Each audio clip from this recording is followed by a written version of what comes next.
BMW haqida 10 ta real fakt. Qani boshladik.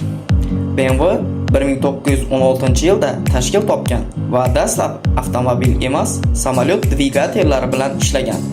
Ko'pchilik BMW logosi samolyot propellerlari deb o'ylaydi, lekin aslida u Bavariya bayrog'i ranglari asosida yaratilgan.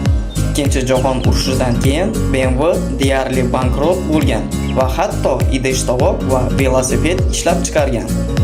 1959-yilda BMWni Mercedes-Benz sotib olmoqchi bo'lgan, lekin oxirgi paytda bu amalga oshmagan.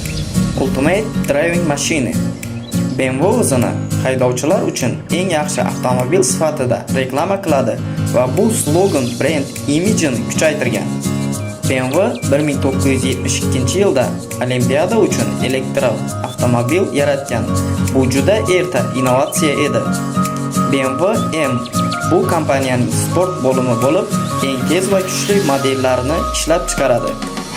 BMWning old panjarasi Kidney Grill uning eng tanilgan dizayn elementlaridan biridir. BMW bugungi kunda Rolls-Royce avtomobil brendiga egalik qiladi. BMW avtopilot, elektr va gibrid texnologiyalar bo'yicha dunyodagi yetakchi kompaniyalardan biri hisoblanadi.